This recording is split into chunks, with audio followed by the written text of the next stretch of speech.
जय श्री राम। नमस्कार सभी मित्रों को। दोस्तों, इस चार्ट के माध्यम से मैं आपको आज के पी एस्ट्रोलॉजी के अगले कड़ी में मैरिज प्रॉमिस चेक करना बता रहा हूं कि मैरिज प्रॉमिस कैसे चेक करते हैं, तथा इसी चार्ट में क्योंकि एक जातक की कुंडली आई है तो इनको विवाह का समय जानना है, तो यह इसी चार्ट में हम जान लेंगे कि इनका विवाह कब होगा, मैरिज प्रॉमिस कब मिल रहा है, और कोशिश करेंगे बाय डेट प्रेडिक्शन करने का, जितना नजदीक हो सके उतना नजदीक जाकर बताने का कि इस समय इनकी शादी होगी। ध्यान दीजिए, इससे पहले मैं आपको सभी बारीकियों को, केपी के मूलभूत सिद्धांत जो बेसिक नियम है बता चुका हूं। गवर्नमेंट जॉब का मैं प्रॉमिस कैसे चेक करते हैं वो बता चुका हूं। गवर्नमेंट जॉब कब होगी कुंडली में निकाल कर मैं बता चुका हूं कि एक नजदीक समय जाकर आप देख सकते हैं, बाय डेट बता सकते हैं कि आपकी गवर्नमेंट जॉब कब होगी। अब इस चार्ट के माध्यम से हम जानेंगे कि इस जातक की कुंडली में क्या शादी का योग है, मैरिज प्रॉमिस है, और अगर है तो वह शादी कब होगी। क्योंकि केपी का एक मूलभूत सिद्धांत है कि आप जिस भी घटना का विचार कर रहे हैं पहले यह चेक कर लीजिए कि क्या उस कुंडली में वह घटना, उस घटना का प्रॉमिस मिल रहा है। तो सबसे पहले हम प्रॉमिस चेक करेंगे। उसके पहले मैं आप लोगों को इसका डेट ऑफ बर्थ बता दूं जातक का। तो इनका डेट ऑफ बर्थ है 18 अगस्त 1998, यानी 18 अगस्त 1998 का जन्म है। 17:10 यानी 5:10 शाम का जन्म है, न्यू दिल्ली का जन्म है। तो चलिए इस कुंडली में मैरिज प्रॉमिस पहले हम चेक करते हैं। मैं आप लोगों को जो केपी का सिद्धांत है, मूलभूत सिद्धांत यानी प्रारंभिक नियम, उसमें बता चुका हूं कि मैरिज के लिए किन किन भावों को देखना जरूरी होता है, यानी किन किन भावों को देखा जाता है। ड्रॉ करते हुए बताता चलता हूं फिर से एक बार, ताकि आप लोगों को हर चीज क्लियर हो जाए।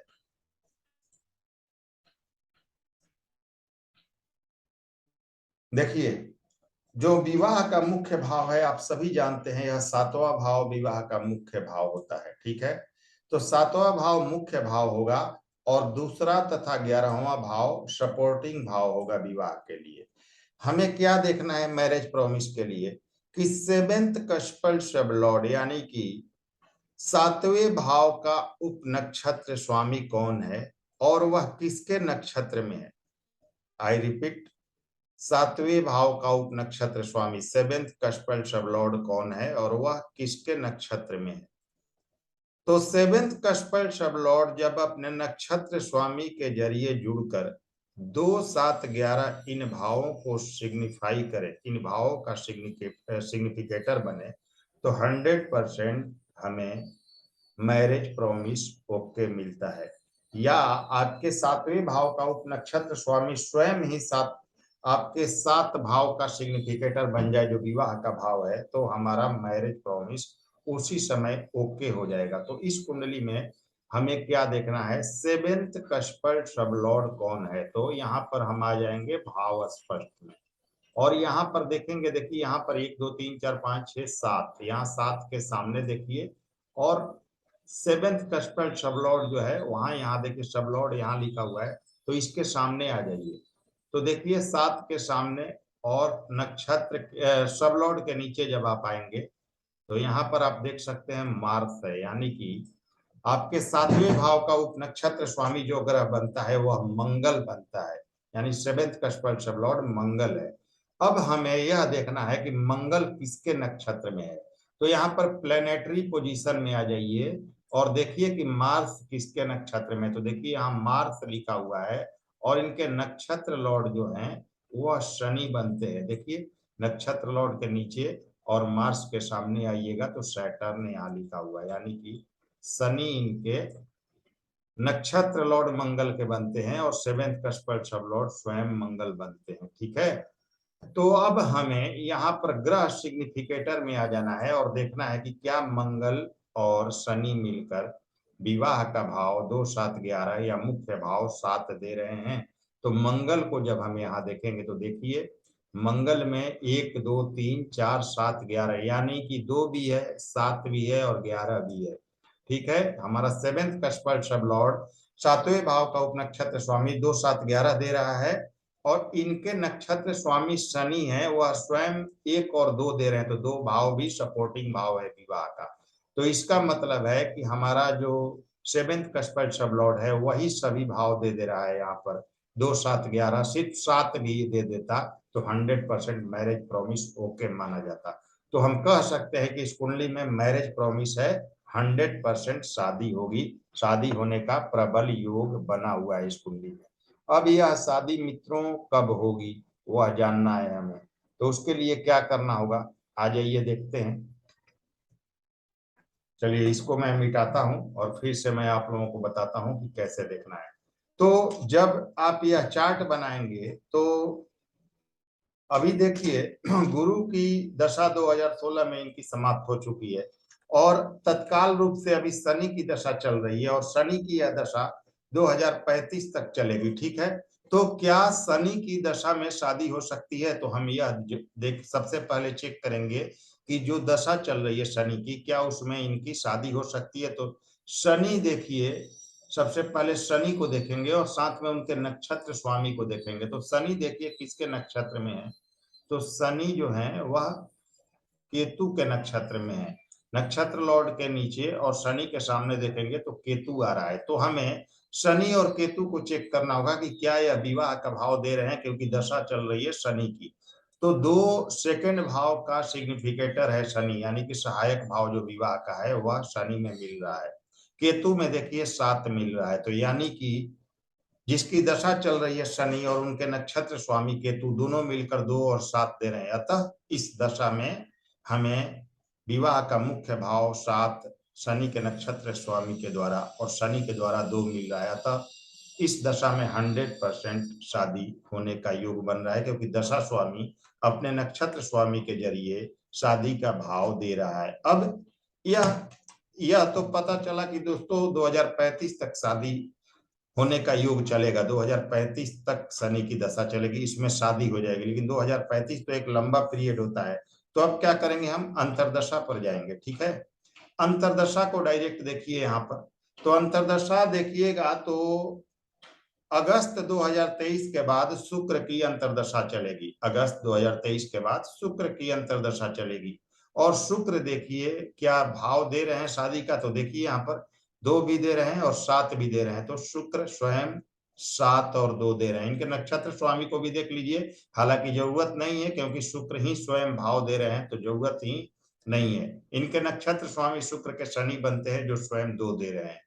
तो हमें जिसकी अंतरदशा चलेगी उस ग्रह ने यहाँ पर 2 और 7 दिया, तो इसका मतलब है शनि में शुक्र में यह शादी होगी। तो अब हमें थोड़ा और करीब जाना पड़ेगा ताकि हम यह देख सके कि प्रत्यंतर दशा किसकी चलेगी, यानी और करीब जाकर देखें कि कब यह शादी हो सकती है। तो जब शनि में शुक्र में मंगल आएंगे, और वो कब आएंगे, तो 7 अगस्त 2024 से लेकर 7 अगस्त 2024 से लेकर 14 अक्टूबर 2024 के बीच, 7 अगस्त 2024 से 14 अक्टूबर 2024 के बीच शनि में शुक्र में मंगल आएंगे। और मंगल को देखिए यहाँ पर स्वयं मंगल 2 दे रहे हैं, 7 दे रहे हैं और 11 दे रहे हैं। इसका मतलब शनि की दशा, शुक्र की अंतरदशा और मंगल की प्रत्यंतर दशा में शादी होगी, जो कि 2024 में अगस्त और अक्टूबर के बीच है। क्या आप और नजदीक जाना चाहते हैं, तो आप और नजदीक जाइए, बाई डेट प्रेडिक्शन कीजिए, इनका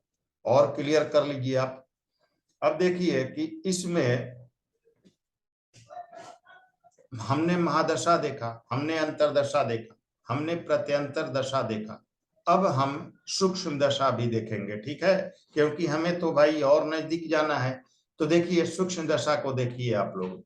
सूक्ष्म दशा जब देखेंगे तो शनि में, शुक्र में, मंगल में जब मंगल होंगे तो वह कौन सा समय होगा, यानी 11/8/2024।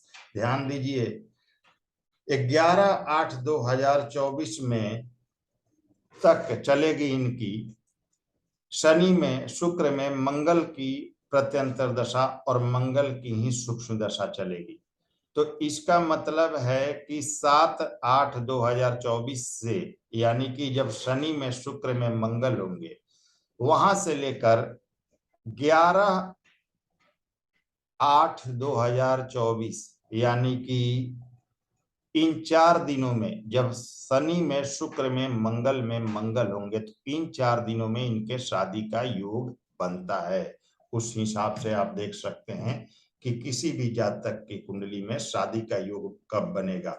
तो आपने दोस्तों देखा कि हमने साल निकाला, हमने मंथ निकाला, हमने डे निकाला, यानी जब महादशा देखिए, जब यह घटना कब घटित होगी कोई भी केपी एस्ट्रोलॉजी में, तो जब महादशा सपोर्ट करे, साथ में जब अंतरदशा सपोर्ट करे, साथ में प्रत्यंतर दशा सपोर्ट करे और साथ में सूक्ष्म दशा सपोर्ट करे। यानी सपोर्ट का मतलब यह है कि उन भावों का सिग्निफिकेटर बने, जब यह घटना, जो भाव घटना कराने वाली है उन भावों को सिग्निफाई करता है, तो उसी समय यह घटना घटती है। तो यह जो विवाह होगी शनि में, शनि की महादशा में शुक्र की अंतरदशा और मंगल की प्रत्यंतर दशा तथा मंगल की सूक्ष्म दशा जब चलेगी तो शादी हो जाएगी, जो कि है आपके 7 अगस्त 2024 से लेकर 11 अगस्त 2024 तक। इन 4 दिनों के अंदर इस जातक की 100% शादी हो जाएगी। लेकिन ध्यान दीजिएगा मित्रों, मैंने ये चीजें बाय डेट आपको प्रेडिक्शन करना बताया, लेकिन इसके लिए बर्थ टाइम मित्रों बहुत बड़ी चीज है। बर्थ टाइम, आपका जन्म समय बिल्कुल 100% करेक्ट होना चाहिए, यानी कि मिनट और सेकंड तक आपका जन्म समय करेक्ट होना चाहिए। नहीं तो बहुत थोड़ी थोड़ी देर में सब लॉर्ड और सब लॉर्ड आपके चेंज हो जाते हैं और पूरी कुंडली का प्रेडिक्शन ही आपका रॉन्ग हो जाएगा। तो मैंने आपको 2-3 तरह से जन्म समय संशोधन करना इस चैनल पर बताया हुआ है, उसे देखिए। अपनी कुंडली का जन्म समय संशोधन करना सीखिए और फिर जो भी घटना आप निकालेंगे बाय डेट प्रेडिक्शन करेंगे और वही होगा। केपी एस्ट्रोलॉजी से बढ़िया कोई चीज नहीं आपको बाय डेट किसी चीज का प्रेडिक्शन करने के लिए, वही होता है जो केपी एस्ट्रोलॉजी प्रॉमिस करता है, लेकिन जन्म समय बिल्कुल सटीक होना चाहिए। तो उम्मीद करता हूं मित्रों आप सभी को यह वीडियो पसंद आई होगी। अगर वीडियो पसंद आए तो लाइक करें, शेयर करें, सब्सक्राइब करें चैनल को। अगले वीडियो में फिर से मिलते हैं किसी अच्छे और इंटरेस्टिंग टॉपिक के साथ। तब तक के लिए नमस्कार, धन्यवाद।